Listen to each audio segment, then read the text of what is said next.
सभी को नमस्कार। बीएससी फर्स्ट ईयर बॉटनी के पाठ्यक्रम में पेपर 2 के जो विषय है, जो टॉपिक है, that is diversity of higher plants, यानी उच्च पौधों की विविधता। आज हम पेपर 2 की लेक्चर सीरीज़ की शुरुआत करते हैं। इस पेपर 2 में यूनिट 1 जो है वो है जिम्नोस्पर्म्स। हम जानेंगे कि जिम्नोस्पर्म्स क्या होते हैं, जिम्नोस्पर्म्स की हैबिटेट, इनका डिस्ट्रीब्यूशन, इनका अकरेंस और इनकी डाइवर्सिटी के बारे में आज के इस लेक्चर में हम स्टडी करेंगे। Introduction to gymnosperms, general characteristics, इनकी चारित्रिक विशेषताएं, क्लासिफिकेशन। हम जानेंगे हेट्रोस्पोरी क्या होती है, सीड हैबिट क्या होती है, what is the origin and significance of seed habit. We will also understand the diversity of gymnosperms. Gymnosperms की बात करें इससे पहले हम जानते हैं कि हम प्लांट किंगडम को दो तरह से क्लासिफाई करते हैं, वर्गीकृत करते हैं। It is divided into two types, cryptogams and phanerogams.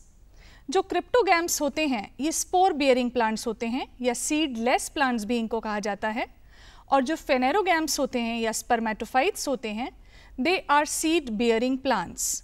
इनको हम फर्दर क्लासिफाई करते हैं जिम्नोस्पर्म्स एवं एंजियोस्पर्म्स में।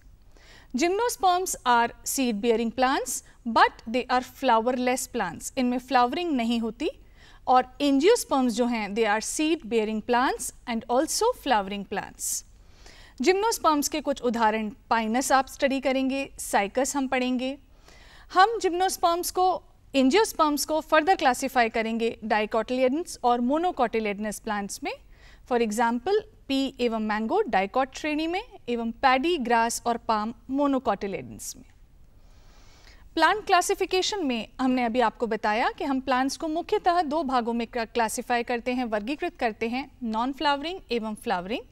और फ्लावरिंग प्लांट्स के अंतर्गत आते हैं एंजियोस्पर्म्स। सीड बेयरिंग प्लांट्स या सीड का फॉर्मेशन सर्वप्रथम जिम्नोस्पर्म्स में हुआ। और अब हम जानते हैं कि जिम्नोस्पर्म्स या एक एक्रोजिम्नोस्पर्मी क्या होते हैं। ये एक ऐसे पौधों का ग्रुप होते हैं जो सीड बेयर करते हैं, सीड प्रोड्यूस करते हैं, और इनके अंतर्गत आते हैं conifers, cycads, ginkgo etcetera. The term gymnosperm literally means naked seed. ये एक ग्रीक भाषा के शब्द से निर्मित हुआ है, जिम्नोस एवं स्पर्मोस। जिम्नोस स्पर्मोस का मतलब होता है नेकेड सीड। जिम्नोस्पर्म प्लांट्स के जितने भी सीड्स होते हैं वो किसी ओवरी में या फ्रूट में इंक्लोज्ड नहीं होते हैं, और एंजियोस्पर्म्स के सीड्स जो हैं एक स्पेशल संरचना में इंक्लोज्ड होते हैं जिसको हम फ्रूट कहते हैं। तो नाम से ही ये तात्पर्य है, the name is based on the unenclosed condition of the seeds in gymnosperms. और ये नॉन इंक्लोज्ड या नॉन इनकेस कंडीशन जो है ये एकदम विपरीत है एंजियोस्पर्म प्लांट्स की। एंजियोस्पर्म प्लांट्स के सीड्स और ओव्यूल्स जो हैं वो ओवरी के अंदर इंक्लोज्ड रहते हैं, समाहित रहते हैं। जिम्नोस्पर्म्स जो हैं ओल्डेस्ट प्लांट्स भी हम इनको कहते हैं। जिम्नोस्पर्म सीड्स जो हैं या तो ये स्केल्स या लीव्स के रूप में सरफेस पे पाए जाते हैं, और इनके लीव्स जो हैं वो परिवर्तित होते हैं, मॉडिफाइड होते हैं कोन्स में। कोन यानी कि संरचना, अभी आप चित्र में स्लाइड में देखेंगे, एक तरफ एंजियोस्पर्म्स या फ्लावरिंग प्लांट्स डिपिक्ट किए गए हैं और दूसरी तरफ जिम्नोस्पर्म प्लांट्स हैं जिनकी जो लीव्स हैं वो स्केली लीव्स होती हैं, नीडल लाइक लीव्स होती हैं, and these leaves are modified in the form of cones. इस स्लाइड में हम देखेंगे कि जिम्नोस्पर्म प्लांट्स के जो लीव्स हैं they are very tough, they are rigid, ये स्केली होते हैं, नीडल लाइक होते हैं। फॉर एग्जाम्पल आप देखेंगे साइकस में, पाइनस में एवं नीटम में। तो हम इनको इस तरह से भी परिभाषित कर सकते हैं कि ये वैस्कुलर प्लांट्स हैं। वैस्कुलर प्लांट्स जिनमें वेल डिफाइंड स्पेशलाइज्ड टिश्यूज होते हैं वाटर कंडक्शन एवं फूड ट्रांसपोर्ट के, जो कि जाइलम एवं फ्लोएम कहलाते हैं। So gymnosperms are heterosporous vascular plants with naked seeds. इस डायग्राम में आप देखेंगे ऐसे बहुत सारे टाइप्स के जिम्नोस्पर्म्स हैं। साइकस जो पाम लाइक अपीयरेंस हमको देता है, बोविनिया, जैमिया जो सबसे छोटा जिम्नोस्पर्म कहलाता है, नीटम, गिंको जिसको हम लिविंग फॉसिल भी कहते हैं, एवं कॉनिफर्स के अंतर्गत पाए जाने वाला पाइनस। जिम्नोस्पर्म्स की कंपैरिजन यदि हम स्टडी करें फर्न्स की अपेक्षा या टेरिडोफाइट्स की तुलना करें जिम्नोस्पर्म्स के साथ, तो हम ये देखेंगे कि जो गैमीटोफाइट होता है वो रिड्यूस्ड होता है unlike the ferns, and it is completely dependent on sporophytic generation. तो हम देखेंगे जिम्नोस्पर्म्स में ऑल्टरनेशन ऑफ जनरेशन होता है इसकी लाइफ साइकिल में। सेकेंड पॉइंट इज जिम्नोस्पर्म्स में there is gradual increase in the complexity of sporophytic body. Sporophyte जो है वो डिफ्रेंशिएटेड होता है रूट में, स्टेम में एवं लीव्स में। जो सीड हैबिट है वो प्रिडोमिनेट करते हैं जिम्नोस्पर्म्स में और एंजियोस्पर्म्स में भी, and it is enclosed in fruit in angiosperms. आइए देखते हैं कुछ प्रमुख डिफरेंसेस जिम्नोस्पर्म्स और एंजियोस्पर्म्स को हम क्लासिफाई करें या फर्न्स और जिम्नोस्पर्म्स को हम कंपेयर करें, तो जितने सपोर्ट टिश्यूज़ होते हैं वो फर्न्स में या टेरिडोफाइट्स में प्रेजेंट होते हैं और जिम्नोस्पर्म्स में एडवांस्ड टिश्यूज़ होते हैं। ट्रू लीव्स की बात करें तो फर्न्स या टेरिडोफाइट्स में भी प्रेजेंट होती हैं, जिम्नोस्पर्म्स और एंजियोस्पर्म्स में भी एडवांस्ड होते हैं। स्टेम्स की बात करें, stems is present in the ferns and advanced in gymnosperms and angiosperms. Root system जो है वो एब्सेंट होता है टेरिडोफाइट्स में या फर्न्स में, और टैप रूट सिस्टम जो है जिम्नोस्पर्म्स में डेवलप्ड होता है, एंजियोस्पर्म्स में प्रेजेंट होता है। पॉलन की बात करें तो it is absent in ferns but gymnosperms में प्रेजेंट होंगे और एंजियोस्पर्म्स में भी प्रेजेंट होंगे। सीड्स जो हैं वो सीड लेस प्लांट्स होते हैं या स्पोर बियरिंग प्लांट्स होते हैं जब हम टेरिडोफाइट्स या फर्न्स की बात करते हैं, और वहीं जब हम जिम्नोस्पर्म्स की बात करते हैं तो ऐसे प्लांट्स जो सीड बियर करते हैं वो जिम्नोस्पर्म्स कहलाते हैं। तो सीड्स जो हैं वो कोन के रूप में प्रेजेंट होंगे, कोन के अंदर प्रेजेंट होंगे, और एंजियोस्पर्म्स में एक टोटल इनकैप्सुलेटेड कवरिंग होगी जिसको हम फ्रूट कहेंगे, फ्रूट के अंदर सीड्स प्रेजेंट होंगे। The fruits and flowers are absent in ferns, और वहीं हम बात करें तो जिम्नोस्पर्म्स भी फ्लावरिंग प्लांट्स नहीं हैं, फ्लावरलेस प्लांट्स हैं, इसीलिए flowers and fruits are absent, but angiosperms are flowering plants, इनमें दोनों प्रेजेंट होंगे। Water is required for fertilisation, fertilisation के लिए, प्रजनन के लिए पानी की उपयोगिता होती है फर्न्स में, टेरिडोफाइट्स में, जिम्नोस्पर्म्स एवं एंजियोस्पर्म्स में इट इज़ नॉट रिक्वायर्ड। तो ये कुछ कंट्रास्टिंग कैरेक्टर्स हमने स्टडी किए फर्न्स, जिम्नोस्पर्म्स और एंजियोस्पर्म्स में। ओव्यूल्स के प्लेसमेंट की बात करें तो जिम्नोस्पर्म्स में मेगास्पोरोफिल्स मेगास्ट्रोबुलस कोन के अंदर ये अटैच्ड होंगे, बहुत सारे सेल्स होंगे जो मेगागेमिटोफाइट बनाएंगे। आर्किगोनिया जो फीमेल रिप्रोडक्टिव ऑर्गन है वो प्रेजेंट होगा जिम्नोस्पर्म्स में, और माइक्रोस्पोरोफिल्स जो हैं वो माइक्रोस्ट्रोबुलस में अटैच्ड होंगे। वहीं पर इनकी साइज़ की बात करें तो जो माइक्रोगेमिटोफाइट्स हैं उनका साइज़ जो है, आकार जो है वो बहुत छोटा होगा, एंथ्रीडिया इनमें एब्सेंट होंगे। पॉलिनेशन जिम्नोस्पर्म्स में विंड के द्वारा होगा, हवा के द्वारा होगा। स्पर्म्स में फ्लैजिला प्रेजेंट होंगे। सीड लोकेशन जो है, seeds will be located on the surface of megasporophylls जो कि फ्रूट में एंक्लोज्ड नहीं होंगे। डबल फर्टिलाइजेशन जो है वो विशेषता होती है एंजियोस्पर्म्स की या फ्लावरिंग प्लांट्स की, और इसीलिए जिम्नोस्पर्म्स में डबल फर्टिलाइजेशन अनुपस्थित होता है, एब्सेंट होता है। बाय फार अभी तक की यदि हम प्लांट किंगडम की बात करें तो जो जिम्नोस्पर्म्स हैं they constitute the largest group, और इसके अंतर्गत आते हैं conifers, pines, cypresses, followed by cycads जिसमें साइकस आएगा, नेटोफाइट्स, नीटम, इफेड्रा एवं वेल्वेटिया, और गिंको बाइलोबा जिसको हम सभी जानते हैं ये एक सिंगल जीनस अभी भी उपस्थित है, इसको लिविंग फॉसिल भी कहा जाता है। जिम्नोस्पर्म्स की डाइवर्सिटी और ओरिजिन की बात करते हैं। At present there are more than 1000 living species of gymnosperms. ये पहले भी उपस्थित थे और अभी भी हैं, और अगर हम इनकी ओरिजिन की बात करें तो लेट कार्बोनिफेरस पीरियड में इनका ओरिजिन हुआ, और इनको हम one of the oldest plants से भी संबोधित करते हैं जो आज भी प्रेजेंट हैं। फॉर एग्जाम्पल पाइन, फिर स्प्रूस, सेडार, ये सभी कॉनिफर्स के एग्जाम्पल्स हैं जो पेपर प्रोडक्शन में, रेजिन प्रोडक्शन में यूज़ होते हैं, और इनके और बाकी कॉमन यूजेस में शामिल हैं soap formation, varnish formation, nail polish formation, food, perfumes एवं कन्फेक्शनरी में भी इनका उपयोग होता है। आइए बात करते हैं कुछ जनरल कैरेक्टरिस्टिक्स यानी कि चारित्रिक विशेषताएं जिम्नोस्पर्म्स की। इट इज़ बिलीव्ड, ये माना जाता है कि ये पृथ्वी पर पहले वैस्कुलर प्लांट्स हैं जिन्होंने ट्रायसिक पीरियड में अपनी उत्पत्ति करी, करीब 245 million years ago. These are flowerless plants, और ये जो हैं कोन्स एवं सीड्स प्रोड्यूस करते हैं। टेम्परेट फॉरेस्ट्स में ये अधिकता में पाए जाते हैं because they can tolerate moist एवं ड्राई कंडीशंस में ये एग्जिस्ट करते हैं। सीड्स जो हैं they are exposed on the surface of leaf like structures, कुछ लीफ जैसी संरचनाओं के ऊपर सीड्स प्रेजेंट होते हैं और इन संरचनाओं को हम ब्रैक्स कहते हैं। ये फ्लावर्स एवं फ्रूट प्रोड्यूस नहीं करते। इनकी हैबिट की बात करें तो मुख्यतः ये लैंड पे पाए जाते हैं, टेरेस्ट्रियल होते हैं, वुडी होते हैं, पेरिनियल होते हैं, एवरग्रीन होते हैं और ट्री लाइक इनकी हैबिट होती है। मोस्टली श्रब्स भी ये होते हैं। जीरोफिटिक प्लांट्स इनके अंतर्गत आते हैं एंड जीरोफाइट्स वो प्लांट्स होते हैं जो ड्राई कंडीशंस में सरवाइव करें। इनके पास ऐसे ही अडेप्टेशंस होती हैं जो इनको हाई टेम्परेचर्स में ड्राई रीजन्स पे सरवाइव करने के लिए मदद करते हैं। For example they have scaly leaves to avoid water loss. इनमें स्टोमेटा जो होते हैं वो संकन स्टोमेटा प्रेजेंट होते हैं। कुछ जिम्नोस्पर्म्स जो हैं वो 100 मीटर की हाइट पर भी ग्रो करते हैं और इसमें मैं आपको उदाहरण दूंगी। कई बार वस्तुनिष्ठ प्रश्न में भी ये पूछा जाता है which is the tallest gymnosperm. तो एग्जाम्पल जो है इसका है सिक्वा सेमीपर्मेवियंस। ये 112 से 115 फीट हाइट होती है और इसको टॉलेस्ट लिविंग ट्री भी कहा जाता है। इसको कैलिफोर्नियन रेडवुड ट्री भी कहा जाता है बच्चों। ये कैलिफोर्निया में पाया जाता है, इसको जनरल शेरमन भी कहते हैं। और वहीं पर स्मॉलेस्ट जिम्नोस्पर्म्स के अंतर्गत हम पढ़ेंगे ज़ैमिया पिग्मिया। ये एक साइकस है और इसकी जो हाइट है that is 4 to 5 centimetre long. Gymnosperms में जो जाइलम है जो वाटर कंडक्शन करता है ये टिश्यू जाइलम पेरेंकाइमा एवं ट्रैकीड्स का बना होता है।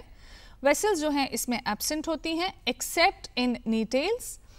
जिम्नोस्पर्म्स जो हैं टेरिडोफाइट्स, अभी हमने बहुत सारे ऐसी कॉन्ट्रास्टिंग कैरेक्टर स्टडी किए जिनमें ये रिजेंबल करते हैं फर्न्स को एंड इनमें वेसल्स की एब्सेंस होती है, वुड फाइबर्स एब्सेंट होते हैं। जो रिप्रोडक्टिव पार्ट्स होते हैं they are generally arrange in the form of compact hard cones और इनको स्ट्रोबिलाई भी कहा जाता है। So reproductive organs are present in the form of strobili और cons.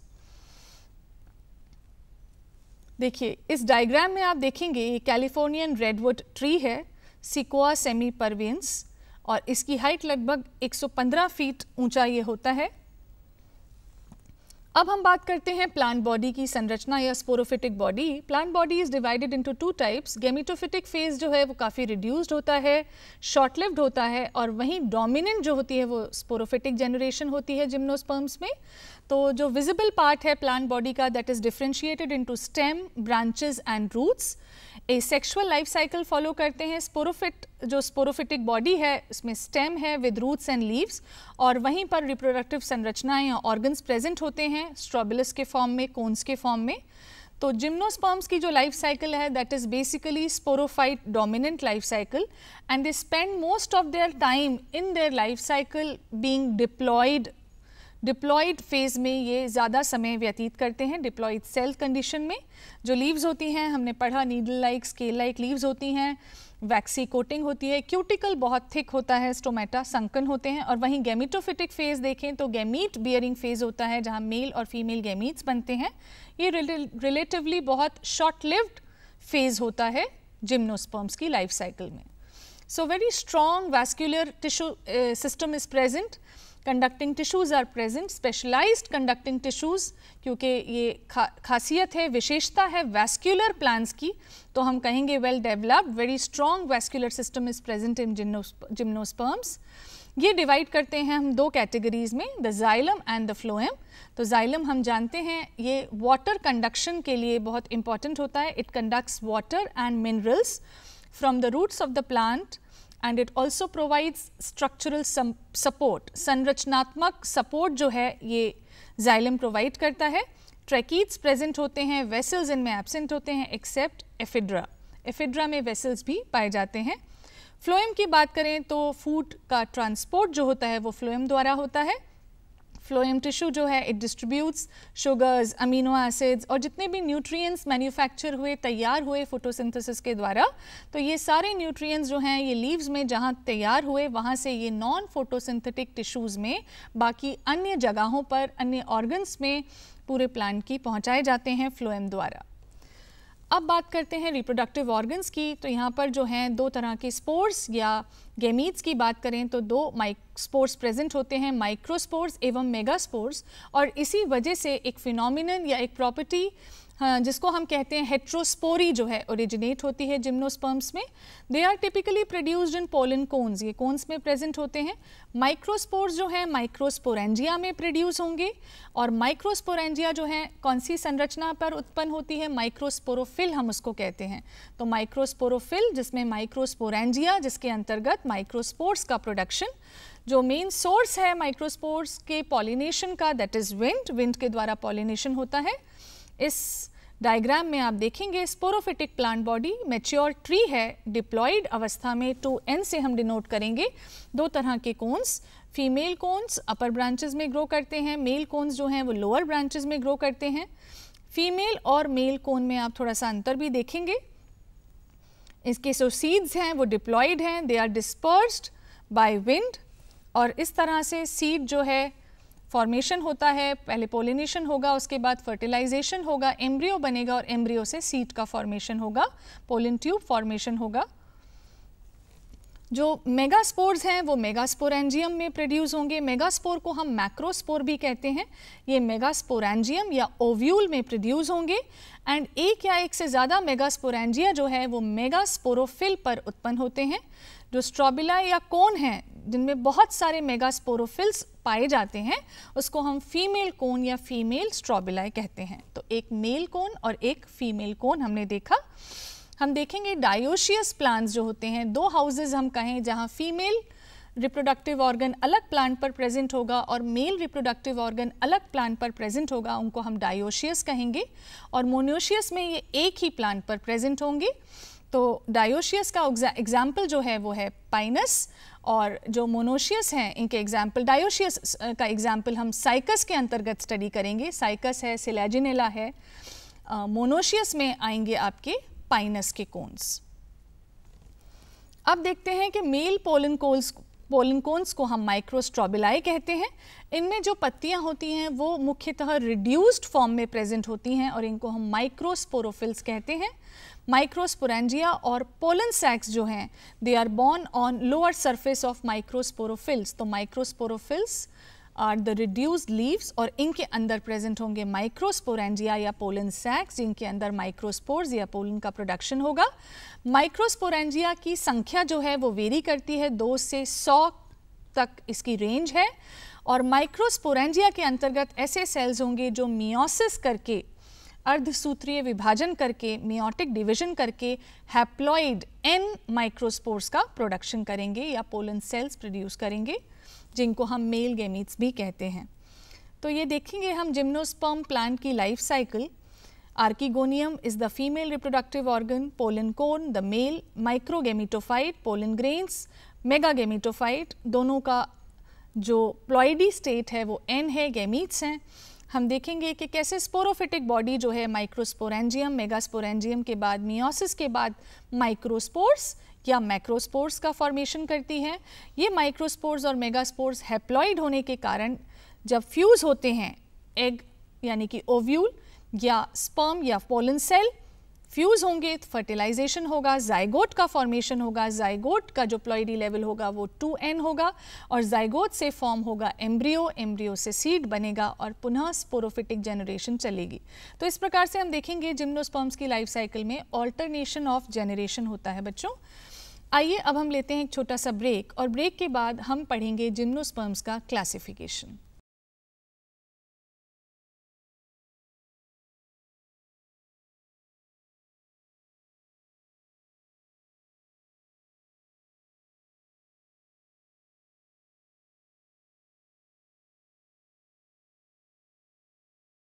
So now we will study the classification of gymnosperms. Classification बहुत तरह के हैं, बहुत अलग अलग प्रकार से जिम्नोस्पर्म्स को क्लासिफाई किया गया है। अलग अलग वैज्ञानिकों ने अलग अलग आधार पर जिम्नोस्पर्म्स को क्लासिफाई किया। सर्वप्रथम हम स्टडी करेंगे कोल्टर एवं चेम्बरलेन ने 1910 में जिम्नोस्पर्म्स को 7 ऑर्डर्स में क्लासिफाई किया। इनमें से कई ऑर्डर्स आज की डेट में एक्सटिंक्ट हैं और प्रेजेंट डे में पाए नहीं जाते हैं। The first is cycadofilicales which is extinct, दूसरा है बेनिटीटेल्स, एक्सटिंक्ट है ये भी, तीसरा है साइकैडेल्स जो मीजोजोइक एरा से प्रेजेंट डे में प्रेजेंट है, कॉर्डिटेल्स जो एक्सटिंक्ट है, जिंकोएल्स जो पैलियोजोइक एरा में प्रेजेंट था और आज भी प्रेजेंट है, coniferales it is still present, and gnetales जो बहुत ही रीसेंट है जिसका एग्जाम्पल हम स्टडी करेंगे। चैम्बरलेन ने फिर 1934 में जिम्नोस्पर्म्स को दो बड़े लार्ज ग्रुप्स में डिवाइड किया। The first is cycadophyta and the second is coniferophyta. Cycadophyta में स्पोरोफिल्स जो हैं वो मुख्यतः कोन के रूप में अरेंज्ड होते हैं और इसमें पुनः 3 ऑर्डर्स में हम इसको क्लासिफाई करेंगे, साइकैडोफिलिकेल्स, बेनिटेल्स एवं साइकैडेल्स। टेरिडोस्पर्मी की हम बात करें तो ये साइकैडोफिलिकेल्स के अंतर्गत आएगा एवं ये आज की डेट में एक्सटिंक्ट हैं। साइकैडियोडियल्स एक्सटिंक्ट हैं जो बेनिटेल्स के अंतर्गत आएंगे, एवं साइकेडेल्स की बात करें तो ये मीजोजोइक एरा में इनका ओरिजिनेशन हुआ, ये ओरिजिनेट हुए एवं प्रेजेंट डे में ये पाए जाते हैं, अभी भी प्रेजेंट हैं। कॉनिफेरोफाइटा को हम 4 ऑर्डर्स में डिवाइड करेंगे, 2 मुख्य ग्रुप्स में। सेकेंड ग्रुप इज कॉनिफेरोफाइटा जिसमें जिंकोएल्स जो है वो पैलेजोइक एरा में इनका ओरिजिन हुआ, ये प्रेजेंट डे में सर्वाइव करते हैं। कॉर्डिटेल्स एक्सटिंक्टेड हैं, कॉनिफेरेल्स भी सर्वाइव करते हैं एवं नीटेल्स भी प्रेजेंट हैं, सर्वाइव करते हैं। अब हम बात करते हैं साइकेडेल्स की। इसमें 11 लिविंग जेनेरा हैं जिनमें 100 से ज़्यादा साइकट्स हैं, 100 से ज़्यादा स्पीशीज़ इनकी पाई जाती हैं। टेरिडोफाइट्स को ये बहुत ज़्यादा रिजेंबल करते हैं, वुडी हैं, पाम लाइक इनका अपीयरेंस होता है। आप जानते हैं, आपने साइकस देखा भी होगा। डायोशियस हैं, मेल एवं फीमेल जो हैं रिप्रोडक्टिव ऑर्गन्स अलग अलग प्लांट्स में, सेपरेट प्लांट्स में प्रेजेंट होंगे और सर्सिनेट वर्नेशन देते हैं। जो यंग लीव्स हैं वो सर्सिनेट वर्नेशन शो करते हैं और इसके अंतर्गत प्रमुख एग्जाम्पल्स जो हम स्टडी करेंगे दैट इज साइकस, ज़ैमिया, चिगुआ, स्टैंगीरिया। ज़ैमिया जो है वो सबसे छोटा जिम्नोस्पर्म कहलाता है। आइए इस डायग्राम में देखें, हमने आपसे जो कहा कि सर्सिनेट वर्नेशन शो करता है, इसमें लीफ प्राइमोर्डिया की इस प्रकार से रोलिंग होती है एपेक्स से लेकर बेस तक, तो एक कर्ल्ड फैशन में ये हमको दिखती हैं और इसको हम सर्सिनेट वर्नेशन कहते हैं।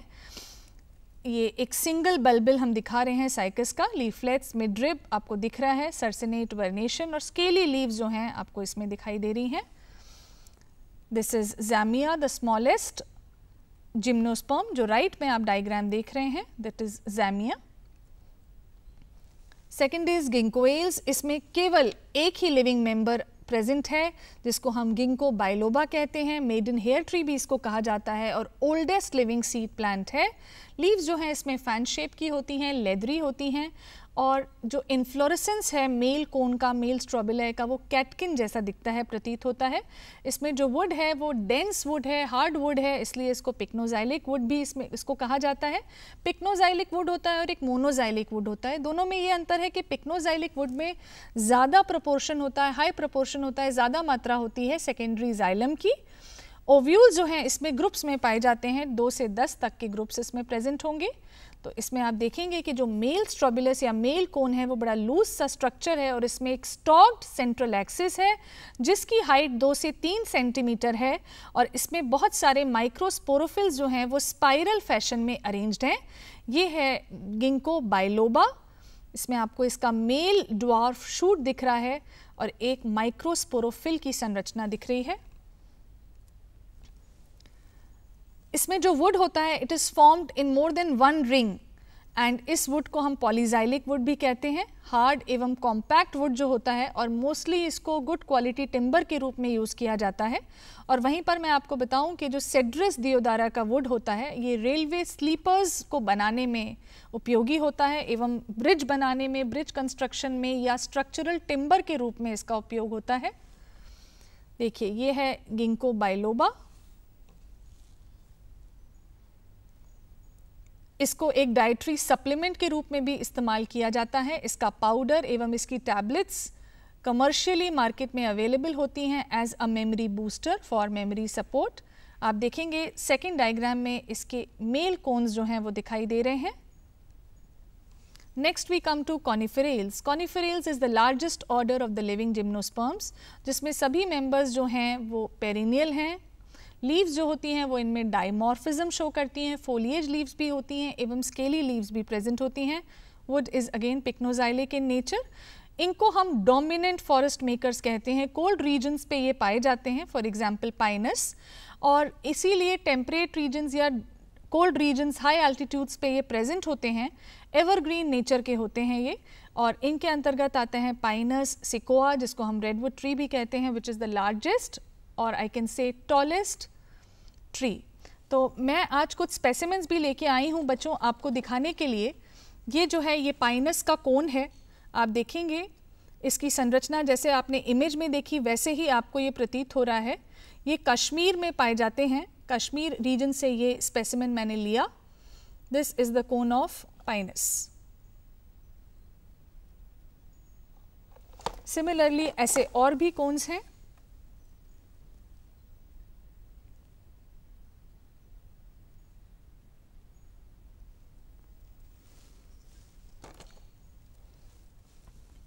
तो ये है पाइनस का चित्र जो कॉनिफरेल्स के अंतर्गत आता है। Very popular example of conifers. This is the example of pinus gerardiana. एक मैच्योर प्लांट की ब्रांच आपको दिख रही है जिसमें मेल एवं फीमेल दोनों तरह के कोन्स प्रेजेंट हैं, और इसमें दो तरह के शूट्स भी पाए जाते हैं, लॉन्ग शूट्स एवं ड्वार्फ शूट्स। ये भी एक विशेषता है जिम्नोस्पर्म्स की, कॉनिफरेल्स की। दो तरह के शूट्स पाए जाएंगे, आप डायग्राम बी में देखेंगे। So the branch is the part of stem that is showing two types of shoots. पहला है ड्वार्फ और दूसरा है लॉन्ग शूट। ड्वार्फ यानी कि जिनकी हाइट कम है, छोटे हैं, और लॉन्ग शूट जो लंबे हैं। Next we come to gnetales which is a very small and highly evolved group of gymnosperms, और ये 3 जेनेरा के द्वारा रिप्रेजेंटेड है। First is ephedra, second is gnetum and third is welwitschia. ये जो हैं ये एंसेस्टर्स कहलाए जाते हैं एंजियोस्पर्म्स के, फ्लावरिंग प्लांट्स के, और बाकी मेंबर्स की अपेक्षा जो नीटेल्स होते हैं ये एक्सेप्शन है। इनके जाइलम में वेसल्स भी पाई जाती हैं ट्रैकीट्स के साथ। जो फ्लावर्स होते हैं वो कंपाउंड कोन्स में प्रेजेंट होते हैं, इन्फ्लोरेसेंस शो करते हैं, एवं एम्ब्रियो में 2 कॉटिलियडेंस जो हैं वो पाई जाती हैं, प्रेजेंट होती हैं। तो ये चित्र आप देखेंगे नीटेल्स का, नीटम का। The example is Gnetum. Next we come to the classification of Chamberlain which he gave in 1935। तो इन्होंने 2 प्रमुख सब क्लासेस में साइकेडोफाइट्स एवं कॉनिरोफाइट्स में जिम्नोस्पर्म्स को विभाजित किया।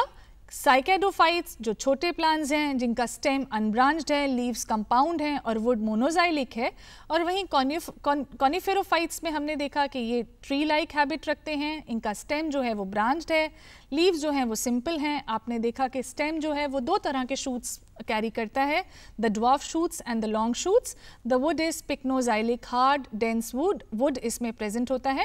एंड साइकेडोफाइट्स को हम पुनः 3 ऑर्डर्स में क्लासीफाई करते हैं, साइकेडोफिलिकेल्स, बेनिटिटेल्स एंड साइकेडेल्स, और कॉनिफेरोफाइट्स को हम क्लासीफाई करते हैं कॉर्डिटेल्स, जिंकोएल्स, कॉनिफेरेल्स एवं gnetales. They are living higher gymnosperms. इनको लिविंग प्रेजेंट डे में ये पाए जाते हैं, हायर जिम्नोस्पर्म्स हैं जो प्रेजेंट हैं, हाई एल्टीट्यूड्स पे ये प्रेजेंट होंगे। और इस डायग्राम में क्लासिफिकेशन वही है, रिपीटेड है, बट इसमें आपको बहुत सारे एग्जाम्पल्स भी दिखेंगे। कॉनिफरेल्स को हम अलग अलग फैमिलीज़ में क्लासीफाई करते हैं। हर फैमिली के साथ आप देखेंगे कुछ एग्जाम्पल्स दिए हैं, एबिटिएसी, टैक्सोडाएसी, क्यूप्रिसिकेसी, ओरोकेरिसी, पोडोकार्पेसी एवं टैक्सेसी। टैक्सस इसका उदाहरण है। आगे बढ़ते हैं, और प्रोफेसर बीरबल साहनी 1920 में इन्होंने जिम्नोस्पर्म्स को 2 लार्ज ग्रुप्स में क्लासीफाई किया। The first is phyllospermae and the second is stachyospermae. Phyllospermae में हम बात करेंगे टेरिडोस्पर्म्स एवं साइकेडोफाइटा आएंगे, और साइकेडोफाइटा में हमने जो अभी ऑर्डर्स पढ़े थे दैट इज साइकेडेल्स एवं बेनिट्रियल्स आएंगे। इसमें जो सीड्स हैं they are inserted on the modified leaves, leaves के अंदर सीड्स इंसर्टेड मिलेंगे हमको। वहीं स्टेकायोस्पर्मी में हम देखें तो इस ग्रुप में कॉनिफेरोफाइटा के ऑर्डर्स जो हैं वो शामिल होंगे। दे आर मोर और less microphyllous plants with seed inserted on stems. इनमें जो सीड्स हैं वो स्टेम्स में इंसर्टेड प्रेजेंट होंगी, पाई जाएंगी। प्रोफेसर बीरबल साहनी जो हैं वो बड़े मशहूर, बड़े पॉपुलर पेलेंटोलॉजिस्ट थे जिन्होंने पेलेंटोलॉजी पर, फॉसिल्स की स्टडी पर बहुत शोध किया, एक्सटेंसिव रिसर्च करी। और इनके नाम से एक इंस्टीट्यूट भी है लखनऊ में, Birbal Sahni Institute of Palaeontology. So he was a very famous palaeobotanist थे ये, और इन्होंने बहुत शोध किया फॉसिल्स पे। अब हम बात करते हैं नेक्स्ट क्लासिफिकेशन की। डी पंत द्वारा ये क्लासिफिकेशन 1957 में दिया गया, और इन्होंने आर्नोल्ड्स के क्लासिफिकेशन को मॉडिफाई किया और एक नई स्कीम जो है वो प्रपोज करी जिम्नोस्पर्म्स के वर्गीकरण हेतु। The rank of division was suggested by him. इन्होंने एक रैंक अलग दी डिवीजन की, साइकेडोफाइटा के लिए, क्लेमाइडोस्पर्मोफाइला के लिए एवं कॉनिफेरोफाइटा के लिए। एक नई क्लास इन्होंने मेंशन करी जिसको हम बोलते हैं एफिड्रोप्सिडा, जिसके अंतर्गत ऑर्डर आएगा एफिड्रेल्स, और ये जो है ये डिवीजन कॉनिफेरोफाइटा में इंक्लूड किया गया है। The third is the division chlamydospermophyta which is placed between, जिसको मुख्यतः साइकेडोफाइटा एवं कॉनिफेरोफाइटा के मध्य प्लेस किया गया है। So he gave this system, he actually modified the Arnold system classification. इस जो मैंने आपको बताया, क्लास 1 साइकेडोफाइटा, जिसके अंतर्गत आएगा टेरिडोस्पर्मोप्सिडा, साइकेडोप्सिडा, पेंटाइजाइलोप्सिडा एवं बेनिटोप्सिडा। क्लेमाइडोस्पर्मोफाइटा के अंतर्गत हम क्लास 1 में पढ़ेंगे निटोप्सिडा, और कॉनिफेरोफाइटा के अंतर्गत हम पढ़ेंगे कॉनिफेरोप्सिडा, एफिड्रोप्सिडा, सेजिकेनोस्केल्स ऑर्डर्स आएंगे इसके अंतर्गत, एवं टेक्सोप्सिडा। इस प्रकार से ये एक आउटलाइन स्केच है जो क्लासिफिकेशन डी पंत ने 1957 में दिया। मुख्यतः हमने इसको 3 डिविजन्स में डिवाइड किया। इसके बाद रायजादा एवं साहनी, बीरबल साहनी ने 1960 में एक कंबाइंड क्लासिफिकेशन दिया जिसमें जिम्नोस्पर्म्स को हमने 3 डिविजन्स में डिवाइड किया, साइकेडोफाइट्स, पेंटॉक्सिलेट्स एवं कॉनिफेरोफाइट्स। अब हम बात करते हैं हेट्रोस्पोरी की। हेट्रोस्पोरी का ओरिजिन जो है वो जिम्नोस्पर्म से हुआ। हेट्रोस्पोरी नाम से समझ में आता है, हेट्रो यानी कि अलग अलग, and spory is the formation of spores, यानी कि स्पोर का बनने की प्रक्रिया या स्पोर फॉर्मेशन। ऐसे प्लांट्स जिनमें अलग अलग स्पोर्स पाए जाएंगे उनको हम हेट्रोस्पोरस कहेंगे, और जिन प्लांट्स में एक ही टाइप के स्पोर्स प्रेजेंट होंगे उनको हम होमोस्पोरस कहेंगे। तो प्रोडक्शन ऑफ 2 और more types of spores in a single plant, एक ही पौधे में 2 अलग अलग तरह के स्पोर्स का फॉर्मेशन। ये 2 स्पोर्स आपस में बिल्कुल भिन्न होंगे, अलग होंगे। इनका फॉर्मेशन प्रोसेस जो होगा वो डिफरेंट होगा, इनकी संरचना जो है वो अलग होगी, इनके फंक्शंस अलग होंगे और इनकी सेक्सुअलिटी भी अलग होगी। माइक्रोस्पोर्स एवं megaspores. In contrast to homospore as occurs in mosses and ferns, pteridophytes या ferns की बात करें या ब्रायोफाइट्स की बात करें तो उनमें होमोस्पोरी प्रेजेंट होती है, बट जिम्नोस्पर्म से हेट्रोस्पोरी जो है वो दर्शाई जाती है। The first kind of spore is microspore. Microspore और मेगास्पोर्स में अलग अलग भिन्नताएं होंगी, मैंने आपको बताया। दोनों का फॉर्मेशन जो है अलग होगा, साइज भी अलग होगा। ये स्मॉल साइज होते हैं, लार्ज संख्या में, लार्ज नंबर्स में ये माइक्रोस्पोरेंजियम में प्रोड्यूस होंगे, उत्पन्न होंगे, और जर्मिनेशन के पश्चात ये मेल गेमिटोफिटिक बॉडी का निर्माण करेंगे, मेल गेमिटोफाइट बनाएंगे। उसी तरह से अगर हम मेगास्पोर्स की बात करें, मेगा लार्ज आकार के होंगे, बिग साइज होगा, 1 से 4 की संख्या में ये मेगा स्पोरेंजियम के अंदर प्रेजेंट होंगे, और जर्मिनेशन के बाद ये फीमेल गेमिटोफाइट का फॉर्मेशन करेंगे। अब बात करते हैं कि हेट्रोस्पोरी का ओरिजिन हुआ तो जिम्नोस्पर्म्स में हुआ, पर ये ओरिजिन को कैसे प्रूव किया जाए, इसके पीछे कौन से ऐसे एविडेंसेस हैं जो हेट्रोस्पोरी को गवर्न करते हैं। So the first evidence comes from paleobotanical studies. ऐसे बहुत सारे paleobotanical studies हुई और ये देखा गया कि हेट्रोस्पोरी जो है it arises due to degeneration of some spores in a few sporangia. Sporangia में जब स्पोर्स प्रेजेंट होते हैं तो किसी न किसी कारणवश इन स्पोर्स का लॉस हो जाता है, ये डीजेनरेट हो जाते हैं और इसीलिए हेट्रोस्पोरी अराइज होती है। As more nutrition becomes available to less number of spores, जब स्पोर्स की संख्या कम हो जाएगी तो न्यूट्रिशन कम स्पोर्स के लिए अवेलेबल होगा, तो ये माना जाएगा कि जो स्पोर सर्वाइव कर रहा है, जो न्यूट्रिएंट्स को कंज्यूम कर रहा है, वो अच्छे से ग्रो करेगा, it will grow in a better way, और इसीलिए उसका साइज जो है वो इंक्रीज होगा, बढ़ेगा।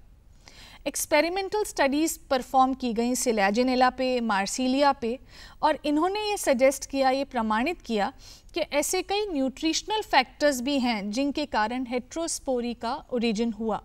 न्यूट्रिशनल फैक्टर्स यानी कि न्यूट्रिएंट्स की उपस्थिति के कारण। सिमिलरली कुछ एनवायरमेंटल एविडेंस भी हैं जिसके पीछे हम कहेंगे कि हेट्रोस्पोरी की शुरुआत जिम्नोस्पर्म से हुई। Now we will study the important significance of heterospory.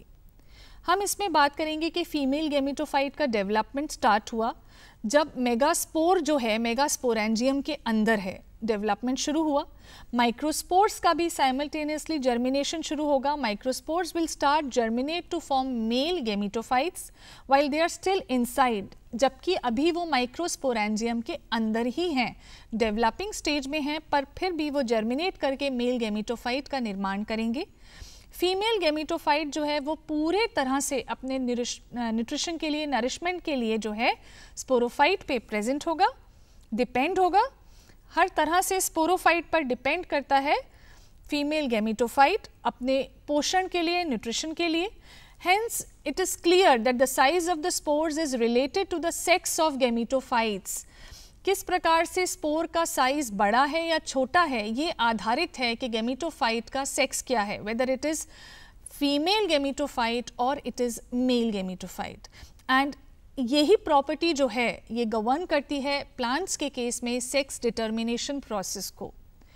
फिर हम बात करेंगे कि जो सिलेजिनेला का गेमेटोफाइट है या साइकस का गेमेटोफाइट है, ये डायोशियस है, ये माइक्रोस्पोर्स एवं मेगास्पोर्स द्वारा उत्पन्न होगा, फॉर्म होगा। वाइल अगर हम होमोस्पोरी की बात करें तो जितने भी गेमेटोफाइट्स हम स्टडी करते हैं दे ऑल आर मोनोशियस। तो होमोस्पोरस प्लांट्स में, टेरिडोफाइट्स में, मॉसेस में होमोस्पोरी प्रेजेंट होती है, होमोस्पोरस प्लांट्स होते हैं, मोनोशियस हैं। But in case of the gametophytes of cycas हम देखें या जिम्नोस्पर्म्स का एग्जाम्पल हम देखें तो ये माइक्रो एवं मेगास्पोर्स से फॉर्म होते हैं gametophytes, and that is why they are dioecious. So ये भी देखा गया है बच्चों कि हेट्रोस्पोरी हैबिट जो है, formation of microspores, formation of megaspores, small in size, large in size, इस हैबिट की वजह से प्लांट्स में एक इम्पॉर्टेंट विशेषता आती है, they become independent to grow in any environment. कोई भी क्लाइमेटिक कंडीशन में पानी की उपस्थिति के साथ साथ वो इंडिपेंडेंटली सर्वाइव कर सकते हैं, और यही बहुत इंपॉर्टेंट प्रॉपर्टी है जो आगे जाके सीड हैबिट को जन्म देती है। So this gives rise to seed habit. वहीं हम देखेंगे जो फीमेल गेमेटोफाइट है, it develops inside the megasporangium which is situated on the sporophytic plant. इसमें से केवल एक ही मेगास्पोर जो है वो डेवलप होगा मेगास्पोरेंजियम में, और वही सीड हैबिट जो है वो दर्शाएगा। फीमेल गेमेटोफाइट जो है वो अपना पोषण, अपना भोजन जो है मदर प्लांट से ऑब्टेन करेगा। Mother plant will be sporophytic body that is diploid, इसीलिए कोई एक्सटर्नल एनवायरमेंटल फैक्टर का प्रभाव इस पर नहीं पड़ता। आइए लेते हैं एक छोटा सा ब्रेक, और ब्रेक के बाद हम जानेंगे कि सीड हैबिट क्या है, सीड क्या है, और कैसे सीड हैबिट की शुरुआत हुई, ओरिजिन हुआ।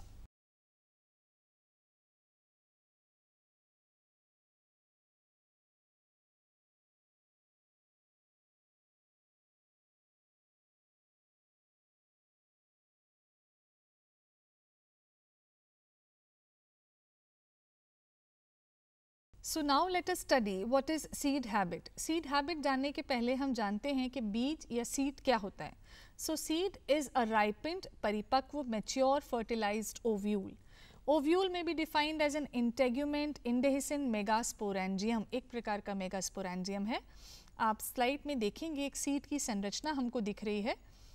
Well developed hypocotyl, epicotyl, the cotyledons, the radicle and जो रूट का फॉर्मेशन करता है, इसमें प्लूम्यूल एंड होता है जो शूट का फॉर्मेशन करता है सीड जर्मिनेशन के उपरांत।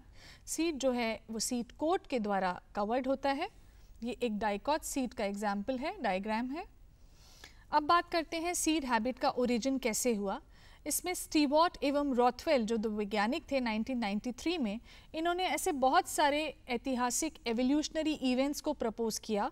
ये बताया कि ओव्यूल का इवोल्यूशन कैसे हुआ। हेट्रोस्पोरी के बाद, दो अलग अलग प्रकार के स्पोर्स फॉर्मेशन के बाद ओव्यूल का इवोल्यूशन किस प्रकार से हुआ। तो हम देखेंगे कि जो सीड्स हैं ये पेरेंटल केयर प्रोवाइड करते हैं एम्ब्रियो को, प्लांट को डेवलप करने के लिए। लैंड प्लांट्स को बेसिकली पेरेंटल केयर प्रोवाइड करते हैं। जहाँ मेगास्पोरेंजियम में मेगा गेमेटोफाइट प्रेजेंट होता है, अच्छे से घिरा हुआ होता है, प्रोटेक्टेड होता है सीड इंटेग्यूमेंट के द्वारा। और हम ये देखेंगे कि न्यूसेलस का जो एपेक्स है, जो पॉइंट है, वो भी एक्सटेंडेड होता है ताकि माइक्रोस्पोर जब आए पोलन ट्यूब के ज़रिए प्रॉपरली फर्टिलाइजेशन हो पाए। पोलन ट्यूब का फॉर्मेशन होता है, फर्टिलाइजेशन होता है। तो इस दौरान कुछ ऐसे इवेंट्स होते हैं जिनको हम क्रमानुसार पढ़ेंगे। During the origin of seed habit, the degeneration of 3 megaspores, 3 megaspores जो हैं वो डीजेनरेट हो जाएंगे और एक सिंगल फंक्शनल मेगास्पोर का फॉर्मेशन होगा मेगास्पोरेंजियम में। ये फंक्शनल मेगास्पोर जो है रिटेंटेड रहेगा, ये रहेगा प्रेजेंट मेगास्पोरेंजियम में जब तक कि एम्ब्रियो डेवलपमेंट ना हो जाए, जब तक फर्टिलाइजेशन ना हो जाए, एम्ब्रियो का फॉर्मेशन ना हो जाए। ये फंक्शनल मेगास्पोर जो है मेगास्पोरेंजियम में इंटैक्ट रहेगा। The third is the retention and germination of this megaspores. Megaspore का रिटेंशन क्योंकि ये उपस्थित है तो ये मेल गेमीट या पोलन सेल के साथ फ्यूज होके फर्टिलाइजेशन करेगा। फर्टिलाइजेशन के उपरांत जाइगोट का फॉर्मेशन होगा। Continued development of the fertilised egg into the embryo. And the fifth point is the formation of pollen tube. Pollen tube जैसी संरचना बनेगी फ्रॉम एंडोस्पोरिक माइक्रोगेमिटोफाइट।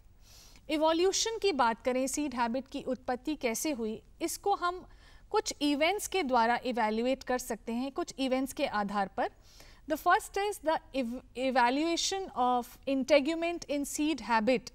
इसमें बहुत सारी हाइपोथेसिस अलग अलग वैज्ञानिकों ने दिए हैं, बहुत सारे सिद्धांत दिए हैं कि इंटेग्यूमेंट का ओरिजिन कैसे हुआ और कैसे ये सीड हैबिट में कंट्रीब्यूट करते हैं। द फर्स्ट इज सिनेंजियल हाइपोथेसिस जो बेंसन ने 1904 में दी। इन्होंने बताया कि जो इंटेग्यूमेंट है ये स्टरलाइजेशन होता है स्पोरेंजिया की आउटर रिंग का एक रेडियल फैशन में, और इंटेग्यूमेंट जो है वो इवॉल्व होती है, उसकी उत्पत्ति होती है। और आज की डेट में जो सबसे एक्सेप्टेबल हाइपोथेसिस है that is the telome concept. Telome concept 1952 में 1952 में जिमरमैन द्वारा प्रेषित किया गया। इस हाइपोथेसिस के अंतर्गत हम ये समझते हैं कि एक डाइकोटमसली ब्रांच्ड एक्सियल सिस्टम होता है प्लांट में जिसमें स्पोरेंजिया प्रेजेंट होंगे। टर्मिनल स्पोरेंजिया से ही स्टार्टिंग पॉइंट शुरू होता है और धीरे धीरे इस एक्सियल सिस्टम का, इस एक्सिस का रिडक्शन होता है और एक स्पोरेंजिया जो है वो बहुत सारे टीलोम्स के द्वारा घिर जाता है। आप सभी इस डायग्राम में देखेंगे, डायग्राम नंबर बी और सी में आप देखेंगे कि एक एक्सिस जो है उसका धीरे धीरे रिडक्शन होते हुए उसमें स्पोरेंजिया जो है वो घिर गया, उसके चारों तरफ टीलोम्स जो हैं उसको एंक्लोज कर रहे हैं। फ्यूजन होता है टीलोम्स का और टीलोम्स के फ्यूजन से इंटेग्यूमेंट का फॉर्मेशन होता है। इसमें आप फिगर डी में देखेंगे एक इंटेग्यूमेंट का फॉर्मेशन हुआ। तो इस तरह से हम कहेंगे कि प्रिमिटिव सीड या एक प्री ओव्यूल जो है consisting of a naked megasporangium which is surrounded by a ring of, आप देखेंगे रिंग नुमा फैशन में इंटेग्यूमेंट्री लोब्स जो हैं वो सर्कुलेटेड हैं, सर्कुलेटरी रेडियल फैशन में वो अरेंज्ड हैं। तो इस प्रकार से एक प्री ओव्यूल या हम कहेंगे प्रिमिटिव सीड जो है वो फॉर्म हुआ। हम जिम्नोस्पर्म्स की डाइवर्सिटी की बात करें तो अभी हमने ये ऑर्डर स्टडी किए थे, कॉनिफेरोफाइटा, साइकेडोफाइटा एवं ginkgophyta. They are similar in the production of secondary cambium, सबकी विशेषता है और सीड डेवलपमेंट का पैटर्न भी है, ये भी सब में सेम है। जो चौथा फाइलम है नीटोफाइटा, ये जो है एंजियोस्पर्म से ज़्यादा समीप है। एंजियोस्पर्म्स की विशेषताएं ये फाइलम जो है वो शेयर करता है। कॉनिफेरोफाइट्स में हम देखेंगे needle like leaves, tall trees, example Pinus, जिसमें वाटर इवेपोरेशन जो है वो लीव्स के द्वारा होता है क्योंकि लीव्स में क्यूटिकल प्रेजेंट होता है, very thick cuticle, waxing coating होती है, संकन स्टोमेटा होते हैं, तो वाटर इवेपोरेशन जो है बहुत कम होता है इससे। कोल्ड एवं ड्राई वेदर में अडेप्टेड होते हैं, हाई एल्टीट्यूड्स में प्रेजेंट होंगे। साइकट्स की बात करें तो ये माइल्ड क्लाइमेट्स में ग्रो करते हैं, ये पाम लाइक अपीयरेंस शो करते हैं because of their large compound leaves जो इनमें प्रेजेंट होती हैं। ये पॉलिनेटेड या इनके अंदर हम कहें पॉलिनेशन जो है वो विंड की अपेक्षा इंसेक्ट्स के द्वारा क्रियान्वित होता है, बीटल्स के द्वारा होता है। एंड ये डायनासोर्स की एज में इन्होंने बहुत ज़्यादा डोमिनेट किया, मीजोजोइक एरा में। अब केवल 100 या 100 के लगभग कुछ स्पीशीज़ जो है मॉडर्न टाइम्स में इनकी प्रेजेंट है, मिलेंगी हमको। देखें आप, ये इंसेफेलार्टोस फेरोक्स एक साइकस है जिसमें लार्ज कोन्स, बड़े आकार के कोन्स और फर्न जैसी पत्तियां आपको दिखाई दे रही हैं स्लाइड में। The next is the ginkgophytes, single surviving species ginkgo biloba. Fan shape देखेंगे आप, इसकी पत्तियों की जो शेप है that is fan shape. Male and female organs जो हैं सेपरेट प्लांट्स में प्रेजेंट होंगे। थर्ड इज नीटोफाइट्स, सबसे ज़्यादा रिलेट करते हैं मॉडर्न एंजियोस्पर्म से, एफिड्रा, नीटम एवं वेलवेट्सिया। ब्रॉड लीव्स इनमें पाई जाती हैं, प्रेजेंट होती हैं। Next we come to economic importance of gymnosperms. सबसे इम्पॉर्टेंट जो है इनकी ऑर्नामेंटल वैल्यू है प्रेजेंट टाइम्स में। फॉर एग्जांपल साइकस है, ओरोकेरिया है, थूजा है। डेकोरेटिव प्लांट्स के रूप में इनको लोग यूज़ करते हैं। Second is food value. Food value की बात करें या पोषक तत्व या न्यूट्रिशन की बात करें तो सागो जो है वो एक स्टार्च होता है जो साइकस रेवोल्यूटा या साइकस रम्फी की स्टेम की पिथ एवं कॉर्टेक्स से मिलता है। जैसे सागो पाम होता है उसी प्रकार से इसको भी सागो स्टार्च कहा जाता है। इसमें सीड स्टार्च जो है वो साइकस रम्फी एवं डियोन एड्यूले से हमको प्राप्त होता है और इसी स्टार्च से हम फ्लोर बनाते हैं और इसको कुक करके खाया जाता है। पाइनस की जो सीड्स हैं, चिलगोज़ा एक बहुत अच्छा और न्यूट्रिशियस जो है ड्राई फ्रूट के रूप में हम इसको इस्तेमाल करते हैं। चिलगोज़ा भी हम इसको कहते हैं। इसकी सीड्स जो हैं वो मुख्यतः एडिबल होती हैं, कंज्यूम करते हैं as dry fruits. Then comes the medicinal value. Ephedra से हमको एक अल्कलॉइड मिलता है जो बहुत सारी दवाइयाँ बनाने के रूप में उपयोगी होता है। इसको हम कहते हैं ephedrine and it is used to treat cough, cold, bronchitis, asthma. Cycas revoluta की पत्तियों से हम उसका जूस निकाल के उससे ब्लड वॉमिटिंग को क्योर कर सकते हैं, फ्लैटुलेंस को क्योर कर सकते हैं। इसकी मेडिसिनल वैल्यू जो है बहुत ट्रेमेंडस है। And next comes is its industrial use. Industrial use में रेजिन बनाने में, as adhesives, as an antidote for snake bite हम यूज़ करते हैं। अल्सर्स के ट्रीटमेंट में हम साइकस के गम्स को यूज़ करते हैं। हम पाइनस, सिकोआ, ओरोकेरिया की जो छाल होती है, जो बार्क होती है, उससे कुछ इंपॉर्टेंट फाइटोकेमिकल्स निकलते हैं जिनकी मेडिसिनल वैल्यू होती है, जो ड्रग्स बनाने में बहुत उपयोगी होते हैं। उनसे कुछ टैनिन्स जो हैं हम आइसोलेट करते हैं, एक्सट्रैक्ट करते हैं और उनको हम लेदर इंडस्ट्री में भी यूज़ करते हैं। So with this we finish with today's lecture. Now before concluding the lecture we will just revise whatever we have studied today। आज हमने जाना जिम्नोस्पर्म्स क्या होते हैं। जिम्नोस्पर्म्स जो हैं वो सीड बियरिंग प्लांट्स हैं, ओल्डेस्ट प्लांट्स हैं और कुछ जीनस जो हैं वो आज की डेट में भी सर्वाइव कर रहे हैं।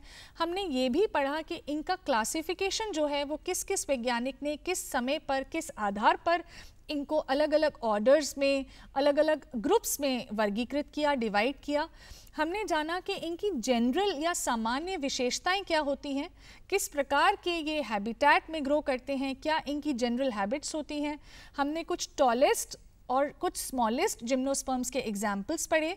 साथ ही साथ हमने पढ़ा कि हेट्रोस्पोरी क्या होती है। हेट्रोस्पोरस प्लांट्स जो होते हैं वो जिम्नोस्पर्म्स में ही प्रेजेंट होती है हेट्रोस्पोरी, और ये हेट्रोस्पोरी जो है सीड हैबिट के ओरिजिन में कैसे उपयोगी है। हेट्रोस्पोरी से ही सीड का ओरिजिन या सीड हैबिट का ओरिजिन हुआ। ऐसे कौन से प्रमाण हैं, ऐसे कौन से एविडेंसेस हैं जो ये कंफर्म करते हैं कि हेट्रोस्पोरी से ही सीड हैबिट जो है वो ओरिजिनेट हुई। साथ ही साथ हमने ये पढ़ा अलग अलग ऑर्डर्स के प्लांट्स और उनकी कुछ विशेषताएं। हमने ये भी जाना कि जिम्नोस्पर्म्स के जो हैं वो किस तरह से यूजेस हैं, कैसे ये उपयोगी हैं, इंडस्ट्रियली देखा जाए, ऑर्नामेंटली देखा जाए, इनकी फूड वैल्यू देखी जाए, इनकी नरिशमेंट वैल्यू देखी जाए, किस प्रकार से इनकी मेडिसिनल वैल्यू जो है वो बहुत उपयोगी है। तो हमने आज ये सभी पॉइंट स्टडी किए। नेक्स्ट लेक्चर में हम जानेंगे कि जियोलॉजिकल टाइम पीरियड क्या होता है, जियोलॉजिकल टाइम स्केल क्या होता है, ऐसे कौन से एराज में हमने इस टाइम लाइन को, इस टाइम स्केल को विभाजित किया है। Archaeozoic era, proterozoic era, palaeozoic era, mesozoic era, cenozoic era, इन एराज की क्या विशेष प्लांट्स इनमें प्रेजेंट होते थे, क्या विशेष प्रजातियां, कौन सी इंपॉर्टेंट स्पीशीज़ प्रेजेंट होती थी, उनके बारे में हम जानेंगे। साथ ही साथ हम ये स्टडी करेंगे कि फॉसिलाइजेशन प्रोसेस क्या होता है और कुछ इम्पॉर्टेंट फॉसिल्स के बारे में भी हम जानेंगे। इनकी कुछ एविडेंसेस और हाइपोथेसिस भी हम समझेंगे कि कैसे फॉसिल्स जो हैं वो बनाए जाते हैं। तो मुझे उम्मीद है कि आपको आज के इस लेक्चर में जिम्नोस्पर्म्स की ओरिजिन, जिम्नोस्पर्म्स की हैबिट, हैबिटेट्स एवं जनरल कैरेक्टर्स अच्छे से समझ आए होंगे। Thank you.